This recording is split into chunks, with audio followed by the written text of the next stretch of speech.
नमस्कार साथियों, biography channel पर फिर से आप लोगों को और एक नए वीडियो में स्वागत है।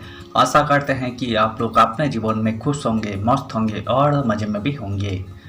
जैसा कि आप लोग जानते हैं, हमारे चैनल पर हम बॉलीवुड से जुड़ी हुई बैकग्राउंड किस्से कहानियों को आपके सामने लाते रहते हैं। बॉलीवुड के बैकग्राउंड में बहुत सारी किस्से कहानियाँ छुपी हुई होती है जो कि आम जन तक नहीं पहुँच पाते हैं। हमारे चैनल पर हम कोशिश करते हैं उन्हीं किस्से कहानियों को आपके सामने लाने की। तो चलिए कहानियों पे चलते हैं, शुरू करते हैं और एक नए किस्से। जब से वो आई जीवन नरक बन गया। किसकी वजह से तबाह हुआ था गुरुदत्त का घर। इंडियन फिल्म इंडस्ट्री के सबसे उन्मादा कलाकारों में से एक गुरुदत्त वो नाम है जिसने अपने छोटे से करियर में लोगों का खूब प्यार कमाया। गुरुदत्त की फिल्मों में क्या था खास। इंडियन फिल्म इंडस्ट्री के सबसे उन्मादा कलाकारों की लिस्ट में शुमार थे गुरुदत्त। फिल्मों को देखने का गुरुदत्त का अपना एक अलग नज़रिया था। उनकी कोई मूवीज में कॉन्ट्रास्ट की तकनीक देखी जा सकती है। साहिब बीबी और गुलाम में इस तकनीक बखूबी दिखाया गया है। उन्होंने हमेशा ऐसी ही कहानी पर जोर दिया जो रियल लाइफ में लोगों को जोड़ती है। अलग नज़रिया था। साहिब बीबी और गुलाम में अमीर और गरीब के बीच की गहरी खाई दिखाई गई है जो सामाजिक असमानता पर प्रकाश डालता है। अगर आपने गुरुदत्त की प्यासा देखी है तो आप उनकी क्रिएटिव टैलेंट की तारीफ किए बिना खुद को रोक नहीं सकते। उनकी इन फिल्मों से आज के मूवी मेकर्स को काफ़ी कुछ सीखने को मिलता है। वहीदा रहमान के बारे में भड़काया था। गुरुदत्त सिर्फ अपनी फिल्मों की कहानी पर ही नहीं, उसकी कास्टिंग पर भी बहुत ध्यान देते थे। किसी ने गुरुदत्त को भड़काते हुए कहा कि वहीदा बेकार एक्ट्रेसेस है, वो एक लड़की की गुड़िया जैसी है। दरअसल प्यासा के लिए वहीदा का नाम एक डिस्ट्रीब्यूटर ने सजेस्ट किया था। गुरु को अच्छी लगने लगी थी वहीदा। वहीदा को उनका नाम बदलने की भी सलाह दी गई थी, जिस पर एक्ट्रेसेस ने इनकार करते हुए कहा, माफ़ करे, यही मेरा अपना नाम है, मेरे माता पिता ने दिया, मैं इसे क्यों बदलूं। वहीदा के बारे में खास बात कही जाती है कि उन्होंने मशहूर एक्टर गुरुदत्त के साथ 3 साल का कॉन्ट्रैक्ट साइन किया था, जिसमें उन्होंने इस शर्त पर काम किया था कि वे फिल्मों में अपनी पसंद के कपड़े पहनेगी और अगर उन्हें कोई ड्रेस पसंद नहीं आती है तो कोई उनके साथ ज़बरदस्ती नहीं करेगा। वहीदा ने गुरु की फिल्म सीआईडी में काम किया था। वही दोनों एक दूसरे के करीब आए। गुरु को वहीदा अच्छी लगने लगी थी। किससे प्यार करते थे गुरु। लेकिन गुरु पहले से शादीशुदा थे। उनकी शादी गीतावाली से हुई थी, लेकिन दोनों की शादीशुदा जिंदगी अच्छी नहीं थी और जब से वहीदा गुरु के करीब आई वे बदलने लगे थे। वहीदा की मौजूदगी उन्हें अच्छी लगने लगी। इस बात को लेकर गीता और गुरु में झगड़े होने लगे। दोनों अलग अलग रहने लगे। गुरुदत्त गीता और वहीदा में इतना कंफ्यूज हो गए थे कि उन्हें समझ नहीं आई आखिर वो किसे प्यार करते हैं। रंगे हाथों पकड़ना चाहती थी गीता। एक बार गुरुदत्त को रंगे हाथों पकड़ने के लिए गीता दत्त ने जाल बिछाया। गुरुदत्त के पास एक पत्र पहुंचा जिस पर वहीदा का नाम लिखा हुआ था।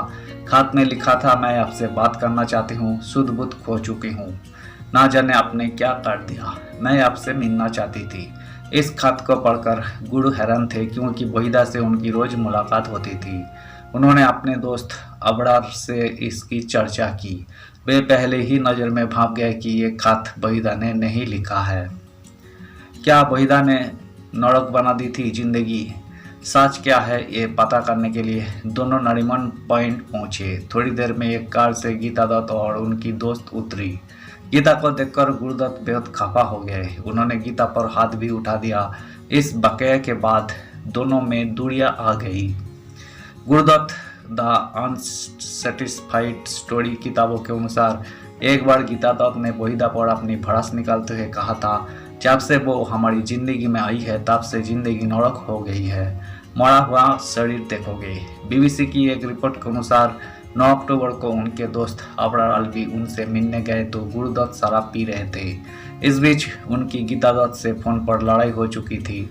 कहा जाता है कि वे अपनी बेटी से मिलना चाहते थे, लेकिन गीता इस बात के लिए तैयार नहीं थी। गुरुदत्त ने नशे की हालत में ही उन्हें अल्टीमेटम दिया, बेटी को भेजो वरना तुम मेरा मरा हुआ शरीर देखोगी। गुरु ने खुद को मार डाला। गुरु की जिंदगी में दर्द पहले से ही पड़ते दर पर चढ़ा हुआ था, लेकिन इस दर्द को सहना उनके लिए मुश्किल होता जा रहा था। अबरार और गुरु ने उस रात साथ खाना खाया, फिर घर वापस लौट आए।